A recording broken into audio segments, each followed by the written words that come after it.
Hey guys, what's up and welcome back to my another video. अनि आजको भिडियोमा फेरि म गर्दै छु अनबक्स एउटा प्रोडक्टको अनि हजुरलाई चाहिँ डेलीको भिडियोमा जस्तै बरबर गरेर बोर गर्दिन। आज चाहिँ म यो भिडियो छोटो मिठो अनि यसको अनबक्सिङ गर्छु अनि यो भित्र के छ कन्टेन्ट अनि यसको बारेमा हल्का यसको यो माइक हो, यो माइकको टेस्ट गरेर देखाइदिन्छु यसको अडियो क्वालिटी सुरुदेखि लास्टसम्म हेर्नु हैन।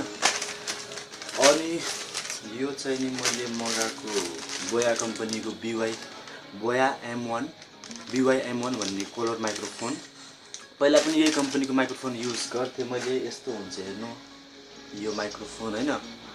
अनि यसको चाहिँ नि कता तार छुटे जस्तो, त्यही भएर अहिले काम गरेको छैन के। अनि त्यही भएर मैले फेरि यही माइक्रोफोन अर्को नयाँ मगाएको छु एमाजोनमा।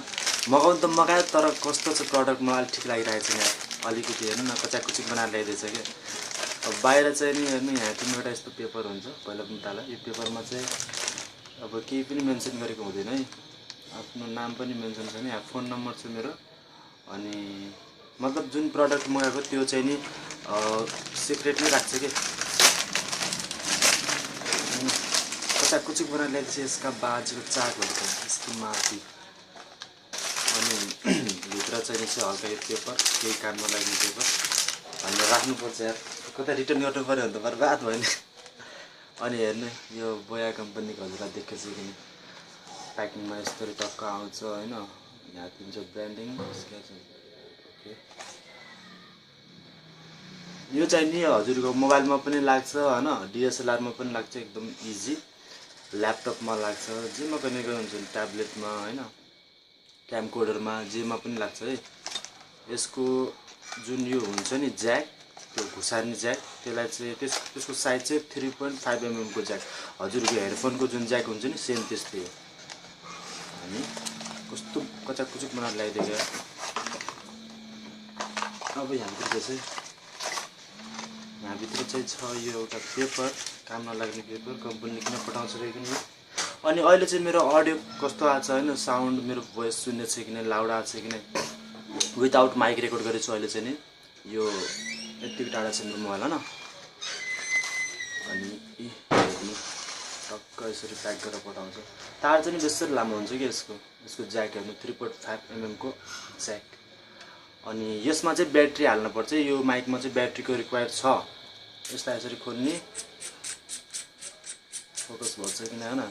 ओ सिट, यहाँ पनि त ब्याट्री पठाइदिएछ नि, कता राखेको छ अब। यसमा ब्याट्री लाग्छ है। सरी यार, मैले ब्याट्री किनेर ल्याउनु पर्ने हो अस्ति। यहाँ पनि ब्याट्री लाग्छ। ब्याट्री छ कि नै म हेर्छु पहिला एकचोटि। ब्याट्री छैन भने त बर्बाद हुन्छ नि फेरि। रहेछ कि नै? ओ रहेछ, ब्याट्री नै पठाएको रहेछ हैन। अनि हेर्छु यो भित्र के पठाएको छ अरू है। त हजुरलाई म देखाउँछु है त। यो एउटा ब्याट्री, यता हेर्नु देखेछ कि नै, यस्तो ब्याट्री लाग्छ हैन, सानो ब्याट्री। अनि यो चाहिँ नि यता एम्प्लिफायरमा प्लग इन गर्नको लागि ठुलो खालको ज्याक। यसमा चाहिँ नि त्यो 3.5 mm को ज्याक यहाँ पनि हालेर अनि एम्प्लिफायरमा कनेक्ट गरेर एम्प्लिफायरमा नि हुन्छ। अनि यो चाहिँ नि क्लिप, कलरमा अड्काउनको लागि एउटा क्लिप। अनि यो चाहिँ नि पप फिल्टर है, यो माइकको पप फिल्टर। यो माइकको पप फिल्टर हजुरले देख्नुभएको छ कि नै, मैले यार एकदम क्लोजअप देखाउनु पर्ने तर केही छैन। अब एउटा चाहिँ नि यो पाउच आउँछ, क्यारी ब्याग भन्छ होला सायद यसलाई, लेदरको हैन। यसलाई क्यारी गर्नुको लागि त्यो माइकलाई। अनि त्यही हो, के छ भने टोटल्ली यो एउटा माइक्रोफोन हैन, अनि माइक्रोफोन अनि एउटा यो एम्प्लिफायरमा एकदम मोस्ट इम्पोर्टेन्ट छ। यो पनि हजुरले राख्नुपर्छ एम्प्लिफायरमा कनेक्ट गर्नको लागि। अनि एउटा पप फिल्टर अनि एउटा चाहिँ नि यो फेरि क्लिप कलर मर्काउनलाई है। अनि ब्याट्री पनि पठाएको छ। यस्तो ब्याट्री लाग्छ है। यो ब्याट्री चाहिँ कतिखेर लाग्छ भने हजुरले DSLR मा युज गर्ने भयो भने यो ब्याट्रीको रिक्वायर छ। अनि मोबाइलमा युज गर्नु भयो भने चाहिँ ब्याट्री लाग्दैन है, ब्याट्री नहालिकन पनि काम चल्छ। DSLR मा युज गर्यो भने चाहिँ एक महिनामा ब्याट्री फेर्नु पर्छ। अब हजुरले कतिको चलाउनुहुन्छ, कतिको युज गर्नुहुन्छ, त्यही भिडियो बनाउनुहुन्छ र। अब अनबक्सिङ त भयो। अनि यसको अब म अहिले चाहिँ नि माइक युज गरेको छैन, त्यही पनि नजिकै छ, भोइस सुनिरहेको छ होला हैन। अब म यसलाई कनेक्ट गरेर अलि टाढा बसेर नजिक बसेर हजुरलाई म सुनाइदिन्छु त बोलेर, मेरो भोइस कतिको लाउड सुनिन्छ हो नि त।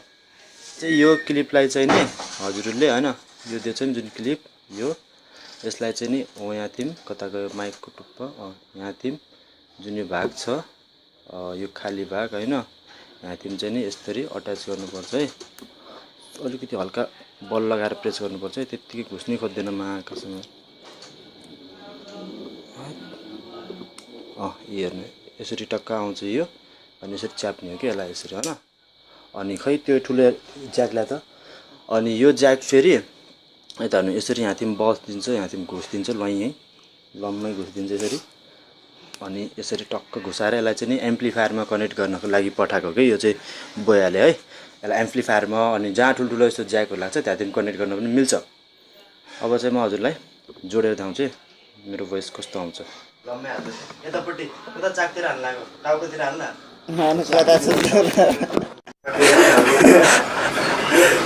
भयो घुसाइदिस राम्रो छ पस्यो ल भयो चढ्दै अब आयो होला ठिक छ ल हेर्नु अहिले चाहिँ म हेर्नु यति टाढा छ अघि मेरो कस्तो आएको थियो अडियो होइन भोइस कस्तो आएको थियो अहिले कस्तो आएको छ हेर्नु यति टाढा पनि अझै तार लामो हुन्छ यसको यहाँतिर अझै खोलेको छैन मैले अझै यति लामो इन्टरभ्यू गर्दाखेरि जस्तो कि कहिलेकाहीँ हामी आउटडोरमा इन्टरभ्यू गरिन्छ नि टाढा बसेर क्यामेरालाई जुम गरेर त्यतिखेर पनि राम्रो हुन्छ के यतिको टाढा पनि बिन्दास मस्त आवाज आइदिन्छ अरू त के भन्ने हो र नजिक आएर भन्नु है त अरू अनि माइक निकालिदियो एकचोटि माइक नहुँदा चाहिँ कस्तो आउँछ मेरो भोइस सुन्दै छैन होला नि रोक्दैन त्यहाँ रोक्दैन ए होइन रातो रातो के तेरा भयो ए सरी चालु भन अनि हेर्नु अहिले चाहिँ नि विदाउट माइक चाहिँ हातमै छ हातमै छ माइक होइन अनि मैले चाहिँ नि त्यहाँतिर मेरो कनेक्ट गरेर चाहिँ मेरो माइक्रोफोनलाई अब चाहिँ कनेक्ट गरेर मेरो भोइस कस्तो आउँछ डाइरेक्ट है घुसाइदियो केटो लम्मै हालिदियो ल ठिक छ हेर्नु अहिले चाहिँ त्यहाँतिर लेखेको आएको थियो होइन कनेक्ट भनेर अनि अहिले चाहिँ हेर्नु माइक कनेक्ट भइसकेको छ मेरो भोइस कस्तो आएको छ यतिको टाढा पनि आउँछ यतिको टाढा राखे पनि आउँछ होइन माइक्रोफोन भयो भने चाहिँ के हुन्छ भने बाहिरको नोइज अलिकति क्याप्चर गर्दैन कि कम क्याप्चर अझै पपअप फिल्टर लाउँछ है म हजुर कता गयो मेरो फिल्टर कता गयो यार हरायो क्या फेरि यहीँ रहेछ हेर्नु यो पप फिल्टर पनि छ यो लगायो भने चाहिँ अलिकति फिल्म बनाएर मान्छे त्यही भन्दै बस्छ दुनियाँलाई अनि हेर्नु मैले यसमा पप फिल्टर घुसाइसकेँ पप फिल्टर यो पप फिल्टर लगायो भने चाहिँ नोइज रेकर्ड हुँदैन क्याप्चर हुँदैन हल्का लास्टमा त नचलेको हुने रहेछ मेरो माइक ल ठिक छ यति हो अनि अरू चाहिँ नि अब हजुरले अरू पनि मलाई युट्युबको बारेमा जति पनि कुराहरू छ भने होइन कमेन्ट गर्नु अब कसैले हेर्छ सबैले हेर्दैन जसले पनि हेरेछ होइन युट्युबको बारेमा बनाउनेदेखि लिएर कसरी आफ्नो च्यानललाई ग्रो गर्ने कसरी मोनेटाइजेसन गर्ने A to Z कुराहरू त्यो भित्र जे पर्छ हजुरलाई जे सोध्न मन लाग्छ हजुरले कमेन्टमा गएर कमेन्ट गर्नु म चाहिँ हजुरलाई त्यसको भिडियो बनाएर चट्ट छोटो मिठो टक्क बताइदिन्छु मेरो अर्को च्यानल पनि छ त्यो चाहिँ म हजुरलाई पछि बताउँदै गर्छु अहिले चाहिँ म त्यसमा काम गरिरहेको छैन अनि ओके डन